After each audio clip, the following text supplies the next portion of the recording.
The keys are in that box. First off, I would like to say this is my father's revenge and not mine, but it was one of his best. A little backstory to get you caught up. My father was a welder at a pulp and paper mill on maintenance with a union. There were around 500 people who worked here at the time, mid to late 80s.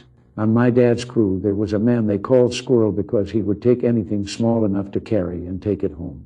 Some of the things were specialized tools made for a certain machine, and they would have to be ordered in again at the company's expense. I guess there wasn't much the mill could do because somehow the union backed him. It wasn't long before my father's tools started going missing. He knew where to look and found them in Squirrel's toolbox and some scattered on his workbench.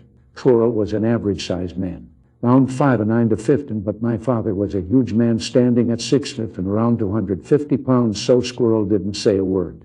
He was too scared too. My father reported this to the union rep in the main office and was told they will investigate. Squirrel was given a 1-week paid suspension while the investigation went on.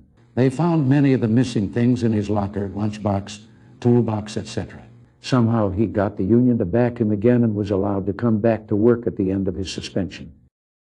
My father grabbed his mobile welder and went into Squirrel's area and welded together a giant metal box. He took everything he could identify as Squirrel's and put it in the box and welded the top on it. He said he used 5/8 stainless to make it out of. He then got the help of one of his work buddies to lift the box. Dad welded it to the bottom of the I-beam on the ceiling, about 20 feet in the air. The day Squirrel came back, he was looking for all his things but couldn't find it at all. He asked everyone he could, but no one said a word except, "I take care of my tools. Maybe you should take better care of yours." This went on for a couple of hours until Squirrel went into the main office to complain, saying someone stole everything of his. The shop steward and Squirrel walked into the maintenance shop to ask the people in there where his things were. Dad stood up and walked up close, and knowing him, he was towering over Squirrel and said something along the lines of squirrels like to climb to store their stuff. "Are you sure you didn't climb the I-beam and put your stuff up there?" I guess the look of "oh fuck" on the shop steward's face was almost too good, but the look of pure horror on Squirrel's face was my dad's favorite part of this story. He would laugh just as hard at every telling when he got to this part. Squirrel went into his work area and looked up. He saw the box up there. He tried to get anyone's help to get it down, but everyone seemed to have important things to do and can't. The moment. Squirrel took a day and a half working alone to get his things from the box and to remove the box from where it was welded. My father said not a thing ever went missing again, and Squirrel worked there another 10 years or more until the mill was shut down. I can say I believe him because one night staying at his place I got drunk and was thinking about going home. He went to the basement and made a little box and welded my keys in it. I got them back the next day. I miss my father and his stories. I hope this qualifies as pro.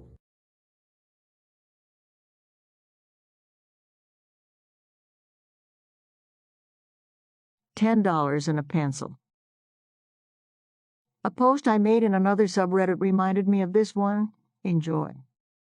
A few years ago, after changing jobs, I found myself in a new office with a new phone number.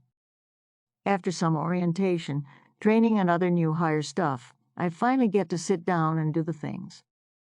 I get my voicemail and answering machine set up the email, and the phone rings. "Good morning, Railroad Engineering." "Yay. When can I take the GED test?" "Sorry. Wrong number. Click." Rings again. "Seriously, when can I take the GED test?" "Like I said, wrong number. Bye." This went on for weeks, 15 to 20 calls a day, people screaming at me for not being the Adult Learning Center. One day, an epiphany. This isn't the Adult Learning Center. No. Do you know the number? Check Google. I did. This is the number on their website. Oh, really? A little Google foo of my own, and I dig up a few numbers and give them a call. They tell me that they don't maintain their website, and there's nothing they can do about it, and it's not their problem. I'm just going to have to deal with it. My favorite line of that conversation was, "What are you going to do about it? I work for the state. You can't do naughty word. Bye-bye." And you can imagine that bye-bye just dripped with the condescension that only hubris and decades of Karenhood can muster. "Oh, hell, no, let's dance." The next day.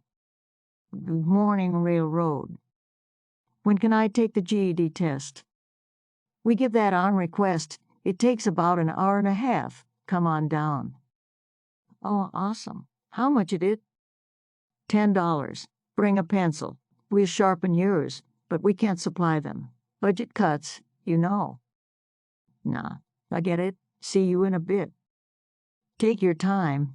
They don't like me telling you this, but if you get here before we close, they have to give you the test. See you when you get here. Thanks, man. See you later. Now, for those of you who don't know, the GED test takes a whole naughty day.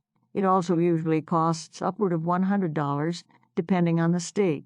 In the state I was living and working at the time, it was around $200. As such, it was only offered at certain intervals.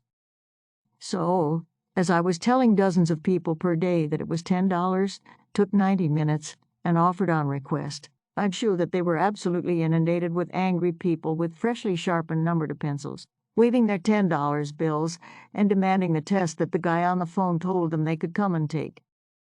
Every morning, I checked the website to see if my phone number was still on there. I also took the liberty of crawling around and getting the phone numbers for some managers. I was happy to hand these out when people called back to complain that they hadn't been allowed to take the test. Head back down there and ask to speak to random director and tell them that they called the number on the website, and this is what they were told. It took them about 6 more weeks to change the website. For some reason, all of the managers' numbers disappeared from the website as well.